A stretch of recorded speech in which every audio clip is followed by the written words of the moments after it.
Bonjour Jessica Viscard. Bonjour Thibault. Vous êtes directrice adjointe à l'Observatoire et développement de Tourisme Bretagne. Vous travaillez à la gestion des flux touristiques. Vous avez lancé une enquête auprès des Bretons qui avaient peut-être le sentiment d'une surfréquentation touristique dans leur région. Alors c'est vrai que c'est un phénomène dont on entend parler depuis un certain nombre d'années, de plus en plus de monde en Bretagne, et forcément des endroits où ça coince à certaines périodes de l'année. Donc on a voulu aller se renseigner auprès des Bretons, les principaux concernés, de comment est-ce qu'ils vivaient le tourisme en Bretagne, ce qu'ils attendaient et ce qu'ils subissaient ou non au quotidien, parce que dans les chiffres de fréquentation qu'on va observer, nous, on ne constate pas forcément d'augmentation des nuitées. Ça fait 20 ans que la Bretagne accueille 100 millions de nuitées à l'année. Ça n'a pas bougé. Les 2 dernières années, on a affiché des chiffres forcément en baisse avec la crise sanitaire. Et malgré tout, on a entendu beaucoup de choses sur le plébiscite de la Bretagne et l'invasion de la Bretagne par des touristes. Donc c'était intéressant d'aller se renseigner un petit peu sur le terrain. Alors, d'où vient cette vision erronée de surfréquentation finalement? Alors je pense qu'il y a plusieurs choses à prendre en compte. On a différents types de populations sur un site. On a les résidents, les locaux qui vivent à l'année sur le territoire et qui, ces 2 dernières années, sont plutôt moins partis en vacances que d'habitude.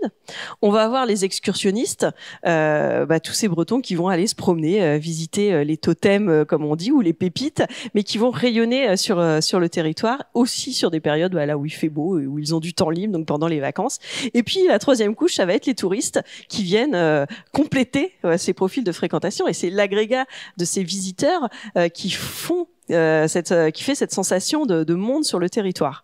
Malgré tout, quand on interroge les Bretons, ils n'ont pas cette sensation de pression touristique. Ils sont contents qu'il y ait du tourisme en Bretagne. Ils sont fiers de vivre dans une région touristique.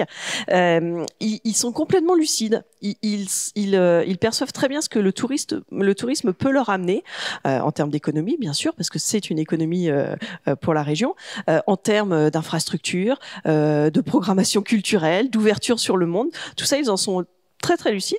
Et puis il pointe malgré tout les côtés un petit peu plus négatifs de la fréquentation touristique, avec le risque d'impact sur l'environnement, des fois des problèmes de bruit, de propreté, d'incivilité, mais ça reste des choses qui sont très marginales, et globalement 90% des Bretons sont favorables au développement du tourisme dans la région. Et la Bretagne, c'est une région attractive qui attire chaque année de très nombreux nouveaux habitants qui visitent aussi leur nouvelle région. Tout à fait. Au cours des 5 dernières années, la Bretagne elle a accueilli 100 000 habitants permanents en plus. Donc ces gens-là, c'est des nouveaux résidents qui vont eux-mêmes découvrir leur territoire, qui vont donc pratiquer de l'excursionnisme encore plus, je dirais, que le résident depuis 20-30 ans dans la région. Donc c'est des phénomènes qui s'ajoutent et qui génèrent ces sensations de fréquentation. Après, quand on regarde, elle est souvent très localisée et très ponctuelle dans l'année. Donc en faire un phénomène de grande ampleur à l'échelle régionale, de surfréquentation ou d'hyperfréquentation de la Bretagne, aujourd'hui, il faut rester plus modéré. Exemple de quelques sites un peu compliqués à gérer sur les flux et sur quelles solutions? Alors typiquement, il y a les îles qui sont des sites qui sont compliqués puisque c'est des goulots d'étranglement. On déverse, on va dire, à chaque bateau une certaine quantité de visiteurs qu'il faut réussir à absorber. Et c'est vrai que c'est clairement du travail sur l'aménagement du territoire pour mieux répartir ces flux dans le temps et dans l'espace. À l'arrivée, comment est-ce qu'on irrigue tout le territoire et qu'on ne fait pas emprunter tous les visiteurs le même chemin.